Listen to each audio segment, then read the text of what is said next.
అమ్మో, చాలా రోజుల తర్వాత మన ఊరికి వచ్చాను. ఊరు మాత్రం చాలా మారిపోయింది. ఊరు కాదన్నా, మనుషులు కూడా మారిపోయారు. ఏమైంది? అలా ఎందుకంటున్నావు?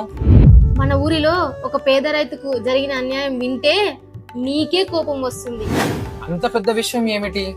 అయితే విను అన్నా, ఇది కేవలం ఒక రైతు కథ కాదు, ఈ రోజుల్లో గ్రామాల్లో జరుగుతున్న వాస్తవం. మన ఊరిలో కురువ గోకార్ అనే ఒక పేద రైతు ఉండేవాడు. అతని భార్య పేరు కురువ రామేశ్వరి. వారికి 2 పిల్లలు. వాళ్ళ ఆస్తి అంటూ పెద్దగా ఏమీ లేదు. కొద్దిపాటి వ్యవసాయం, కష్టపడి 2 చేతులు అంతే. అంటే రోజు కష్టపడితేనే ఇంట్లో పొయ్యి వెలిగే పరిస్థితి అన్నమాట. అవునన్నా, కానీ ఎంత పేదవాడైనా తన కుటుంబాన్ని మాత్రం రాజులా చూసుకునేవాడు. గోకారు ఉండే పాత ఇల్లు చాలా చిన్నది. వర్షం పడితే ఇంట్లోకి నీళ్లు వచ్చేవి. పిల్లలు ఒక మూల, భార్య మరో మూల, తాను ఇంకో మూల, అలా రాత్రంతా నిద్రలేక గడిపేసేవాళ్ళు. అయ్యో, ఎంత కష్టంగా ఉండేదో. ఇంకా ఒక బాధ ఉండేదన్నా, తాను ప్రాణం కంటే ఎక్కువగా ప్రేమించే ఎద్దులకు కూడా సరైన చోటు ఉండేది కాదు. ఆ రోజుల్లో చాలా మంది ఎద్దులను కేవలం పనిముట్లలా చూసేవారు. గోకారి కూడా అలానే చూసేవాడా?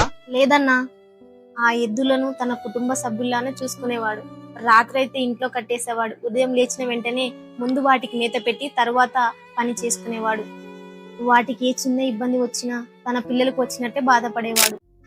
అలా ఎన్నో సంవత్సరాలు కష్టపడి పైసా కూడబెట్టి 2015లో ఒక పెద్ద నిర్ణయం తీసుకున్నాడు.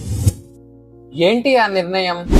తన పిల్లలు, తన భార్య, తన ఎద్దులు వర్షానికి తడవకుండా ఉండాలనే ఉద్దేశంతో ఒక 100 సంవత్సరాల నాటి పెద్ద ఇంటిని, దానికి ఆనుకుని ఉన్న కల్లం దొడ్డిని ఎంతో కష్టపడి కొనుగోలు చేశాడు. అది అతని జీవితంలో అతిపెద్ద ఆనందం. ఆ రోజు గోకారి కళ్ళల్లో కనిపించిన సంతోషం డబ్బుతో కొనలేనిది. చాలా సంతోషంగా అనిపించిందిరా. ఎంత కష్టపడ్డా చివరికి తన కుటుంబానికి ఒక మంచి ఇల్లు ఏర్పాటు చేశాడుగా.